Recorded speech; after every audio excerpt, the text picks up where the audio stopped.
इन दिनों आपने देखा होगा लोकसभा में स्पीकर के चुनाव का मसला हुआ, उसमें भी पराजय तो तय थी, लेकिन आगे किसको किया? तो एक दलित को बड़ी चलाने के लिए खेल खेला उन्होंने। उनको मालूम था कि वो पराजित होने वाले, लेकिन उन्हीं को आगे किया। राष्ट्रपति उपराष्ट्रपति पद के चुनाव थे तो 2022 में उन्होंने उपराष्ट्रपति पद के लिए सुशील कुमार शिंदे जी को आगे किया, उनको मरवा दिया। दलित मरे, उनका कुछ जाता नहीं है। 2017 में हार तय थी तो उन्होंने मीरा कुमार को लगा दिया, पराजय हुआ, उनको पराजय झेलना पड़ा। कांग्रेस की एससी, एसटी, ओबीसी ये विरोधी मानसिकता है, जिसके कारण ये पूर्व राष्ट्रपति श्री रामनाथ कोविंद जी का अपमान करते रहे। इसी मानसिकता के कारण देश की पहली आदिवासी महिला राष्ट्रपति को भी उन्होंने अपमानित करना, विरोध करने में कोई कमी नहीं रही और ऐसे शब्दों का प्रयोग किया जो कोई नहीं कर सकता है। आदरणीय सभापति जी, ये संसद, ये उच्च सदन सार्थक वाद विवाद संवाद और इस मनोमंथन में से अमृत निकाल करके देशवासियों देने के लिए है। ये देश का सबसे बड़ा मंच माना जाएगा। लेकिन जब मैंने कई वरिष्ठ नेताओं की बातें सुनी पिछले 2 दिन में, सिर्फ मुझे ही नहीं पूरे देश को निराशा हुई है। यहां कहा गया कि ये देश के इतिहास का पहला चुनाव था जिसका मुद्दा संविधान की रक्षा था। मैं जरा उन्हें याद कराना चाहता हूं, क्या अब भी ये फेक नैरेटिव चलाते रहोगे क्या? क्या आप भूल गए 1977 का चुनाव? अखबार बंद थे, रेडियो बंद थे, बोलना भी बंद था और एक ही मुद्दे पर देशवासियों ने वोट किया था, लोकतंत्र की पुनर्स्थापना के लिए वोट किया था। संविधान की रक्षा के लिए पूरे विश्व में इससे बड़ा कोई चुनाव नहीं हुआ है और भारत के लोगों की रगों में लोकतंत्र किस प्रकार से जीवित है वो 1977 के चुनाव ने दिखा दिया। लेकिन आप गुमराह कर रहे हो देश को।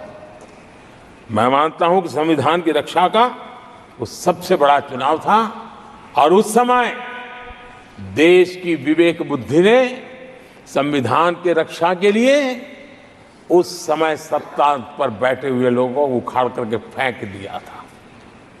और इस बार अगर संविधान की रक्षा का चुनाव था तो देशवासियों ने संविधान की रक्षा के लिए हमें योग्य पाया है। संविधान की रक्षा के लिए देशवासियों को हम पर भरोसा है।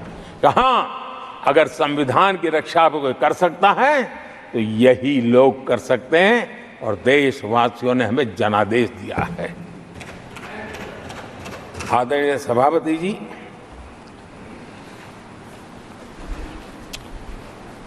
जब खड़गे जैसी बातें बोलते हैं तो जरा पीड़ादायक लगता है, क्योंकि इमरजेंसी के दौरान संविधान पर जो जुल्म हुआ, जो बुलडोजर चलाया गया संविधान के ऊपर, लोकतंत्र की धज्जियां उड़ा दी गई, तब उसी दल के महत्वपूर्ण नेता के रूप में उनके साक्षी है, फिर भी सदन को गुमराह कर रहे हैं।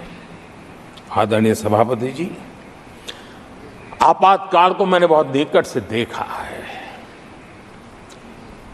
करोड़ों लोगों को कल्पना भार की यातनाएं दी गई है, उनका जीना मुश्किल कर दिया गया था और जो संसद के अंदर होता था वो तो रिकॉर्ड पर है। भारत के संविधान की बातें करने वालों को मैं पूछता हूं, जब आपने लोकसभा को 7 साल चलाया था, लोकसभा का कार्यकाल 5 साल है। वो कौन सा संविधान था जिसको लेकर के आपने 7 साल तक सत्ता की मौज ली और लोगों पर जुल्म करते रहे? और आप संविधान हमें सिखाते हो? आदरणीय सभापति जी,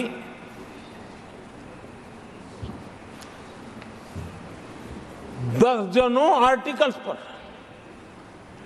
यानी संविधान की आत्मा को छिन्न विच्छिन्न करने का पाप इन्हीं लोगों ने उस कालखंड में किया था। 38वां, 39वां और 42वां संविधान संशोधन, और उस संशोधन में यानी मिनी कॉन्स्टिट्यूशन, यानी मिनी कॉन्स्टिट्यूशन के रूप में कहा जाता था। ये सब क्या था? आपके मुंह में संविधान की रक्षा शब्द शोभा नहीं देता है। ये पाप कर करके आप बैठे हुए लोग हो। इमरजेंसी में पिछली सरकार में 10 साल ये कैबिनेट में थे खड़गे जी। क्या हुआ था? प्रधानमंत्री संवैधानिक पद है, प्रधानमंत्री के पद के ऊपर एनएसी बैठ जाना, ये कौन से संविधान में से लाए थे व्यवस्था? किस संविधान में से बनाया था आप लोगों ने? आपने देश के प्रधानमंत्री पद की गरिमा को चकनाचूर कर दिया था और रिमोट पायलट बनकर के आप उसके माथे पर बैठ गए थे। कौन सा संविधान आपको अनुमति देता है? आदरणीय सभापति जी, जरा ये बताएं हमको, वो कौन सा संविधान है जो एक सांसद को कैबिनेट के निर्णय को सार्वजनिक रूप से फाड़ देने का हक दे देता है? वो कौन सा संविधान था? किस हैसियत से फाड़ा गया था? आदरणीय सभापति जी, हमारे देश में लिखित रूप में प्रोटोकॉल की व्यवस्था है। राष्ट्रपति, उपराष्ट्रपति, प्रधानमंत्री, स्पीकर सब कैसे कहां होते हैं? कोई मुझे बताएं कि संविधान की मर्यादाओं को तार तार करके प्रोटोकॉल में एक परिवार को प्राथमिकता कैसे दी जाती थी? कौन सा संविधान था? संवैधानिक पदों पर बैठे हुए लोगों बाद में, एक परिवार के लोग पहले। कौन सा संविधान की मर्यादा रखी थी आपने? और आज संविधान की बातें करते हैं, संविधान लहराते हैं, जय संविधान कहते हैं। अरे आप लोग तो India is Indira, Indira is India के नारे लगा करके जिए हो। आपको संविधान की कोई आदर भाव कभी व्यक्त कर नहीं पाए हो। आदरणीय सभापति जी, मैं बहुत गंभीरता से कह रहा हूं कि देश में कांग्रेस संविधान की सबसे बड़ी विरोधी है। उसके जहन में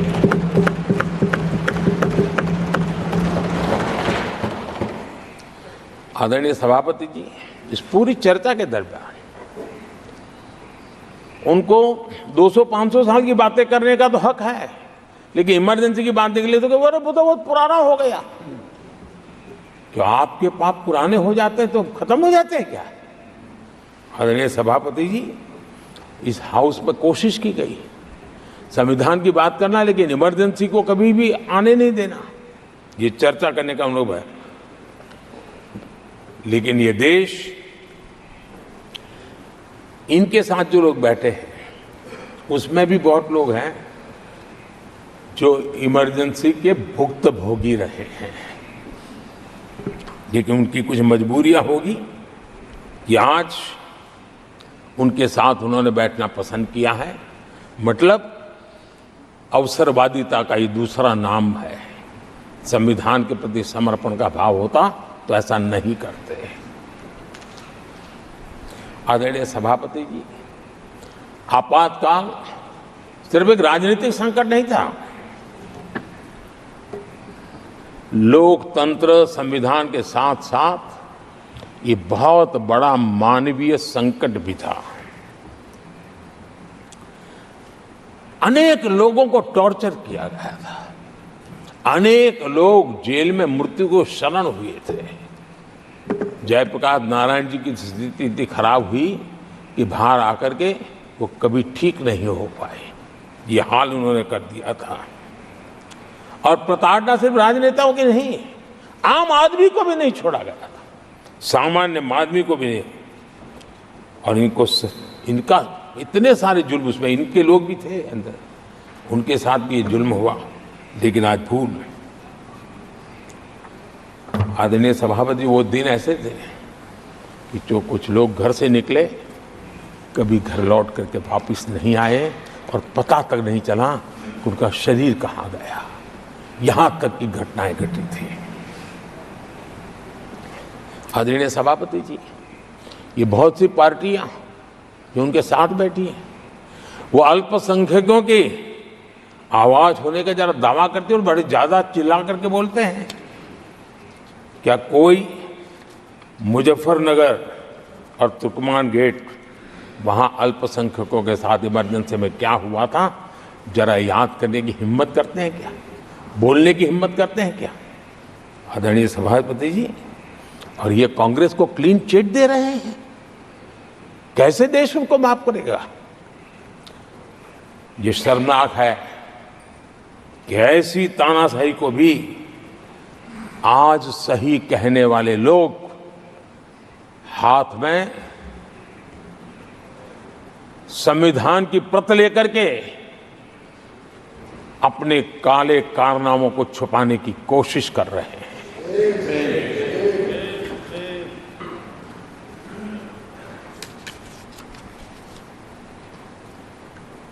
आदरणीय सभापति जी, उस समय कई अलग छोटे छोटे राजनीतिक दल थे, ये इमरजेंसी के खिलाफ लड़ाई के मैदान में उतरे थे और धीरे धीरे उन्होंने अपनी जमीन बनाई थी। आज वो कांग्रेस का सहयोग कर रहे हैं। और मैंने कल लोकसभा में कहा था, अब कांग्रेस का परजीवी युग शुरू हुआ है। ये परजीवी कांग्रेस है,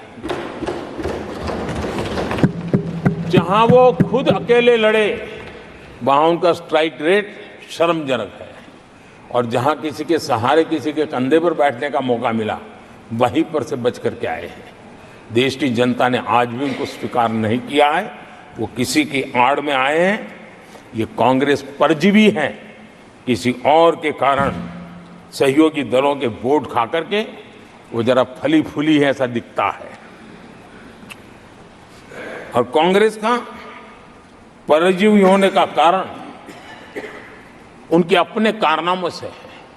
वो देश की जनता का विश्वास नहीं लेता है, वो जोड़ तोड़ करके बचने का रास्ता खोज रहे हैं। जनता जनार्दन का विश्वास जीतने के लिए इनके पास कुछ नहीं है, इसलिए फेक नैरेटिव के द्वारा,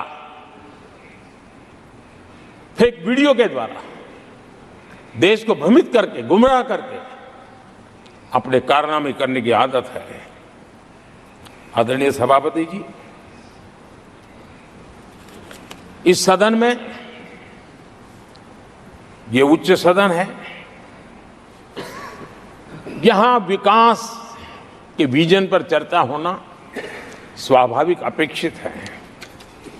लेकिन भ्रष्टाचार के गंभीर आरोपों से घिरे लोग, ये कांग्रेस वाले भ्रष्टाचारी बचाओ आंदोलन चलाने लग गए हैं बेशर्मी के साथ। जिनको सजाएं मिली है भ्रष्टाचार में, इनके साथ तस्वीरें निकालने में उनको मजा आ रहा है। पहले ये लोग हमको पूछते थे, बातें तो बड़ी करते थे, भ्रष्टाचारियों पर कार्रवाई क्यों नहीं होती है? और जब भ्रष्टाचारी जेल जा रहे हैं तो हंगामा कर रहे हैं।